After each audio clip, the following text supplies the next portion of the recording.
Shin splint season is right around the corner. Track and field is about to start, and the weather has been cold and warm and wet and frozen, and so we have all kinds of surfaces outside that we're running on, and we have a large group of young people who are dying to get out there and run outside, and quite frankly we have a lot of us older people who would much rather run outside than run inside on a treadmill. So I thought we'd discuss quickly the cause of shin splints, how I can prevent them, and things I can look for to not end up with that problem. So let's talk about shin splints. That is where my body is absorbing the most stress, or that's the weakest link in the chain, but 90% of the time shin splints come from a dysfunction at your foot and ankle or dysfunction in your hip. So that can rear its ugly head once I increase my mileage or I change my running surface. So let's look at the bottom half of the chain.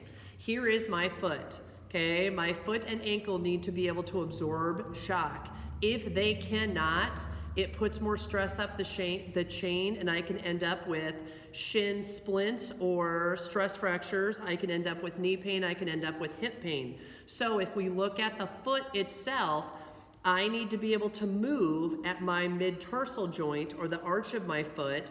As my foot collapses or as my foot hits the ground, the back side of my foot goes one way, the front side of the foot goes the opposite way. So there's a ringing effect. Every single time I land and push off, this has to move.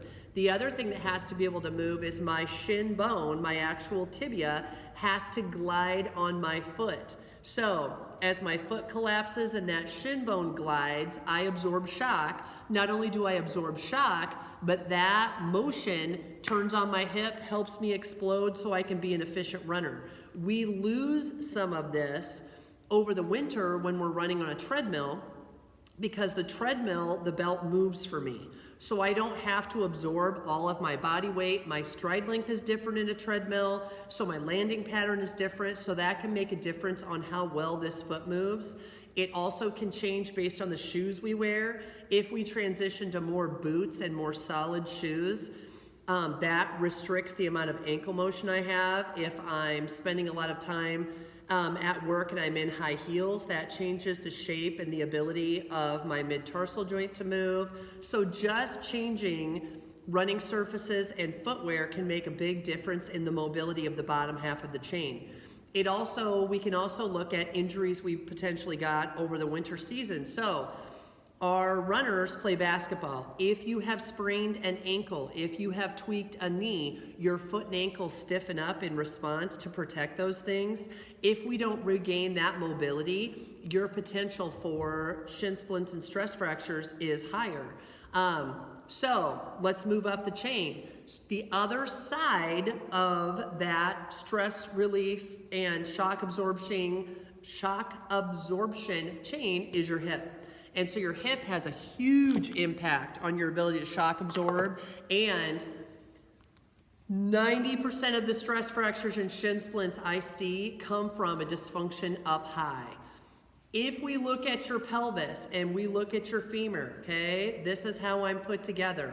As I run and push off, what happens is my femur needs to be able to move inside of my pelvis. When my femur moves inside of my pelvis and that leg comes in to take a step, then that helps turn on my hip. My hip supports the impact of that load, and then that also puts that hip on stretch, that big old rubber band on stretch, so that it propels me for the next step.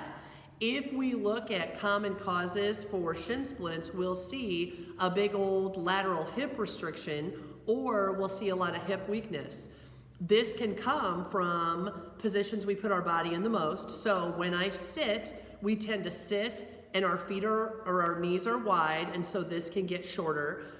When we walk on snow, when we run on snow, when you look at slick surfaces, your body automatically tends to move a little wider. So I run with a little wider leg angle, and I don't get as much reach to the middle and shift into this hip the way I'm supposed to, because the surface is challenging, and so we stay wide. If we continue to do that, this gets tight and I put more stress on the inside of my foot and the inside of my shin. So having really good hip mobility and having a really strong hip with single leg stand or being in tandem, meaning one foot in front of the other, can go a long ways towards decreasing your risk for shin splints. So how do I do that? I do that by making sure I do a really good midline or crossed hip stretch before I run. So if I have a step, see how to show you this the best. If I have a step, then I'm foot here, cross step over and reach into that. If I shift and reach, now I'm stretching that out. If I want to strengthen that up, I can cross step and step up and step down, making sure my knee stays in midline. Stepping up and stepping down helps there. And if I want to stretch out and mobilize my posterior tib and that subtalar joint or that ankle to make sure that I'm flexible enough to land every time I take a step, I can cross step and then I do a single leg dip on that down leg. As I drop, I feel a big stretch, but there's no pain. If you drop and this is painful, you need to seek medical care. If you drop and there seems to be a dead stop or it's really stuck, you need to seek medical care, because I need that to be mobile and supple and springy. I need to be able to drop and load, drop and load, drop and load, and that should look the same as my opposite side. If you have a difference in those two sides, you're also setting yourself up for hip pain, knee pain, and back pain, because your shock absorption is going to be different.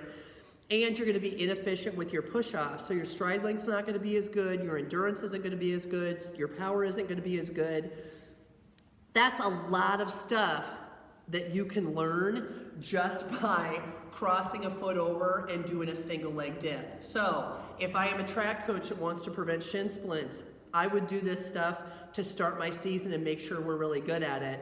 I would stretch every single time. If I'm an adult runner who is at work all day and we sit or we do prolonged standing and then we're going to run out on the trail or we're going to run outside, doing those as a prep stretch before you go outside can go a long ways towards preventing shin splints and keeping you pain-free to get running this spring.